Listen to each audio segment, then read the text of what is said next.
Chief, well, first of all, let's start with where is where is the case right now involving the Sandman Hotel? What's the latest? You guys have been meeting all weekend. Yeah, we've actually been on Friday. We were notified by Atmos that they feel like their part of the investigation, where they are looking outside the structure, was completed.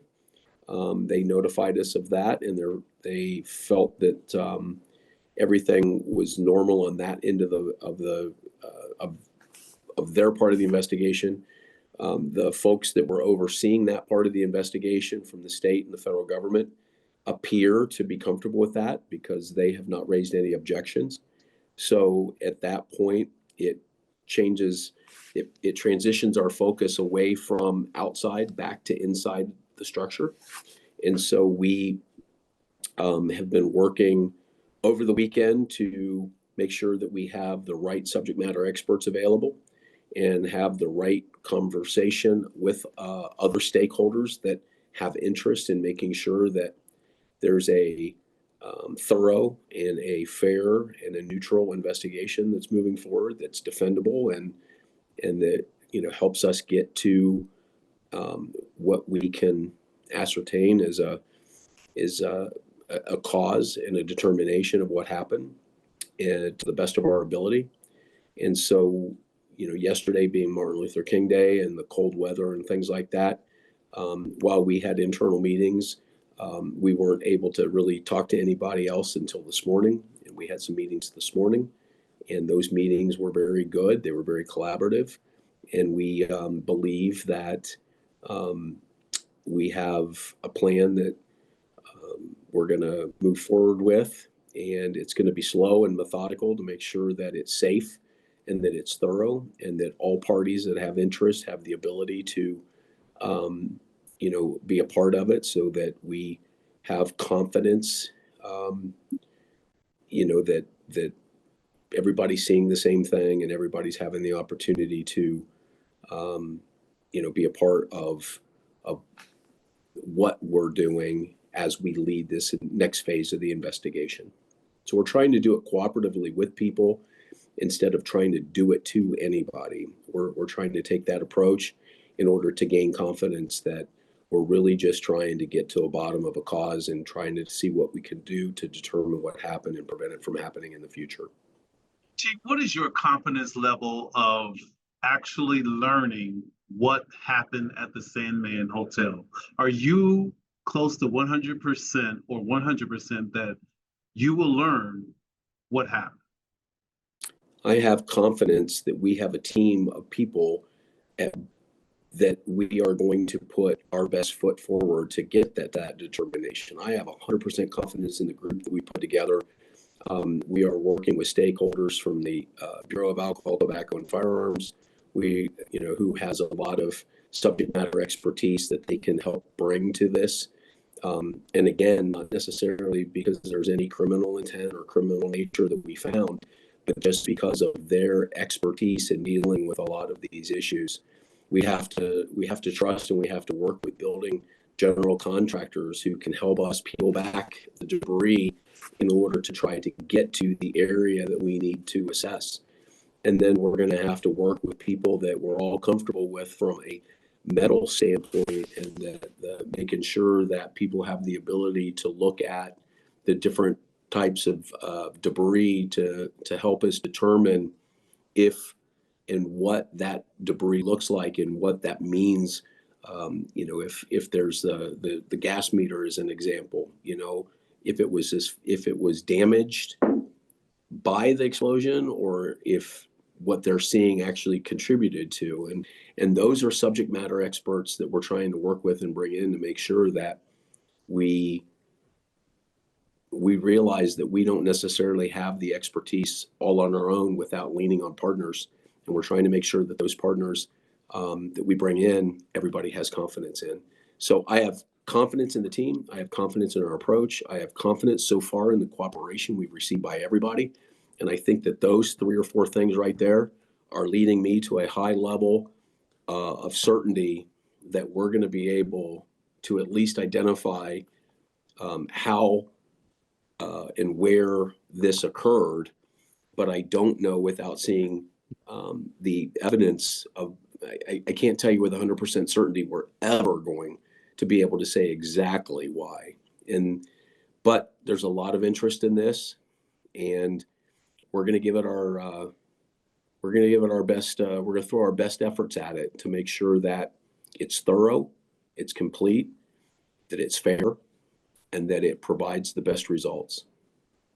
Our fire chief, is there a burden on you to make sure, or at least try to make sure, that nothing like this ever happens downtown again?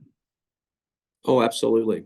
I believe that, and I accept that burden, and the fire department accepts that burden of trying to get to a reasonable cause, a reasonable determination of the cause, to make sure that we work with others and that we come to at least get to the point that we can say to folks, here's what we believe very well may have happened or did happen if we can prove it, and that here's how we're going to make recommendations. Or a lot of these things are lessons learned. A lot of these codes and a lot of these administrative rules and regulations around these things are based on previous experiences anyway, Scoop. So a lot of lessons that have been learned from previous issues like that are things that help us drive the next generation of code enforcement, of fire code, building code, those type of things. So yes, I believe there's a burden of responsibility, and I believe that's why we are so focused on trying to do this collaboratively with people and not do it to anyone, because I believe everybody has that same mindset that they want to try to get to a solution or get to a cause so we can get to a solution, so we can give an assurance to the public that these buildings are safe, the gas is safe, and that this is taken seriously. So yes. Yeah, I looked at the log sheet of your response from your fire department. Very methodical. Short, briefly talk about the training that your firefighters have to respond to something like this. So, the very first thing that happens in a situation like this is you're trying to gather as much information as you can as quickly as possible to determine whether or not this was purposeful or not. And the reason is because if it was purposeful, then there's a likelihood that there's other potential immediate problems to deal with.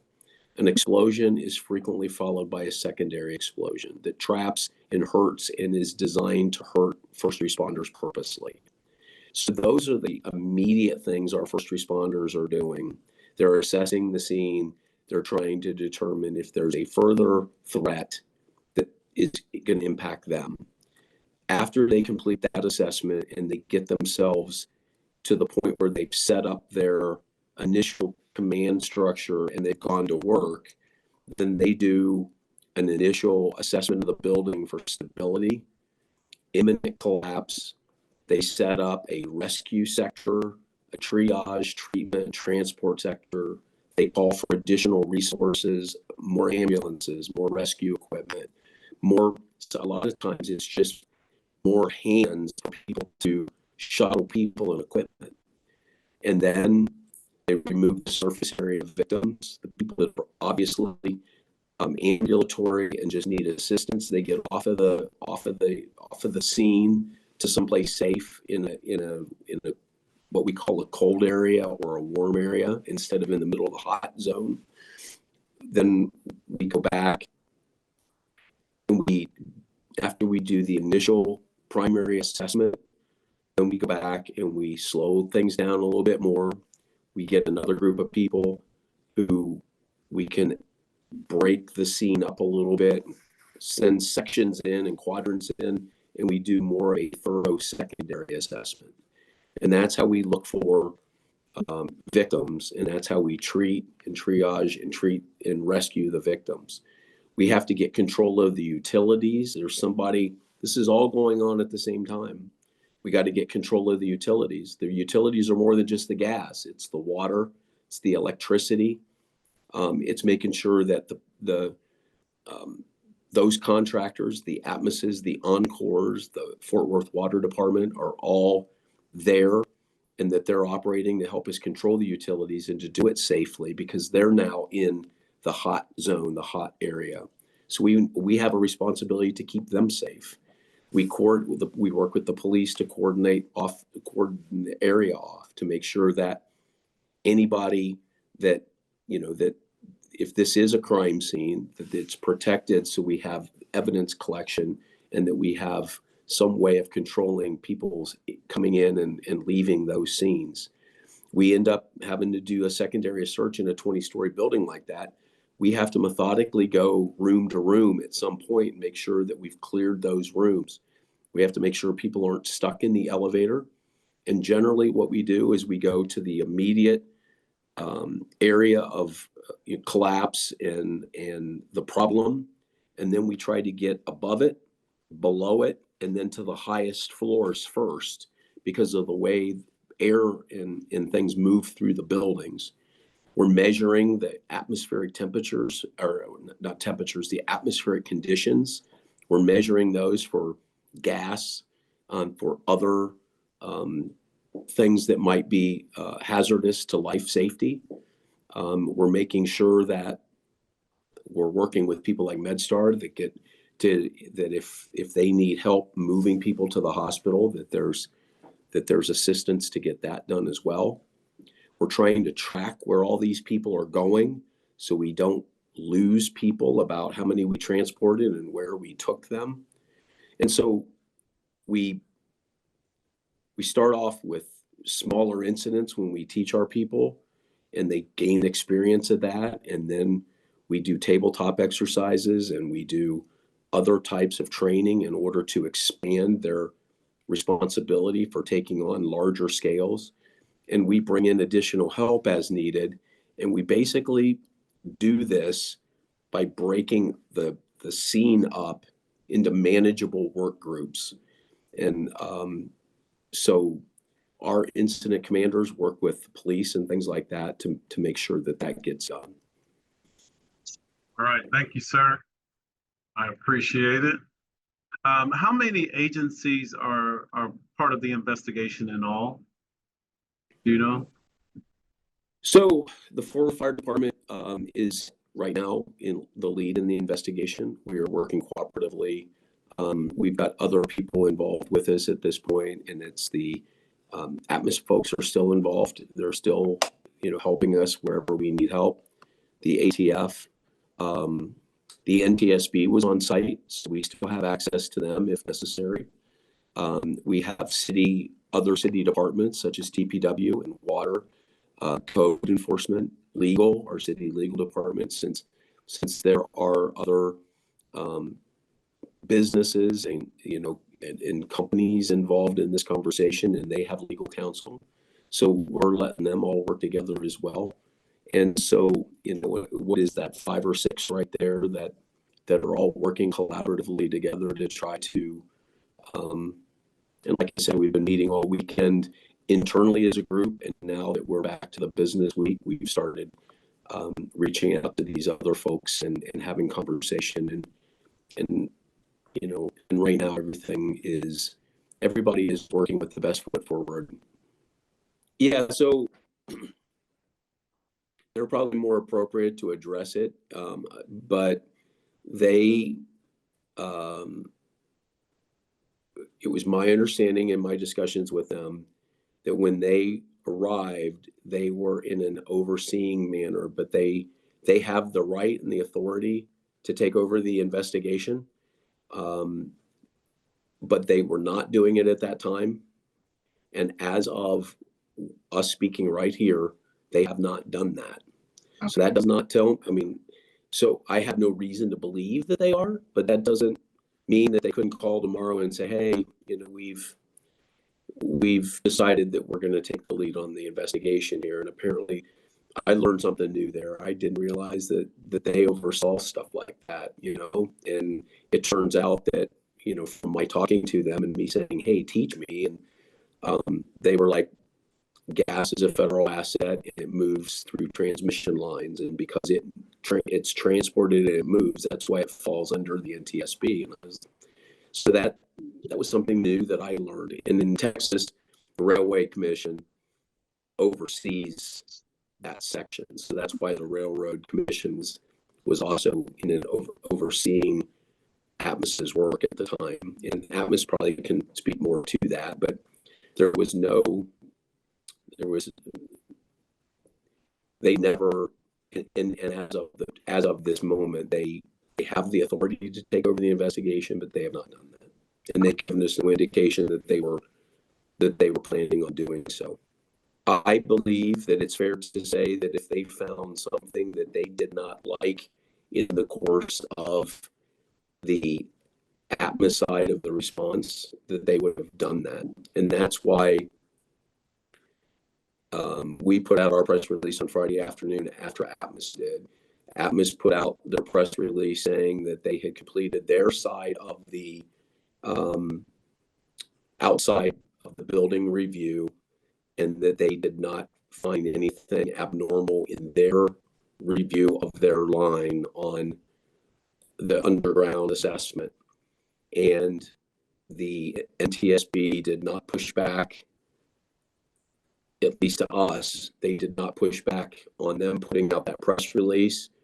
And then their team left town. They were in town from Oklahoma City and from DC, and they left.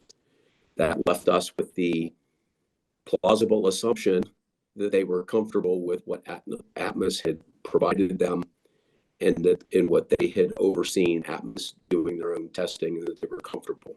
The building has been determined that it is not imminently going to collapse and is structurally sound in that regard. The issue that we have is every time we start moving debris, we want to make sure that the building has a continued assessment to make sure that what we move does not create an unsafe condition.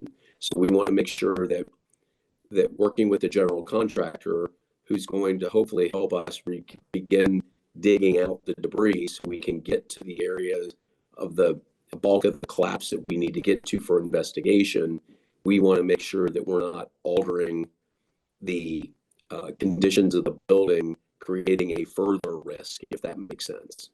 Yeah. But no, I have no reason to believe that the building is unsafe right now. It's just whenever you start moving debris, you have to be cautious that when you move something, it potentially changes the dynamics.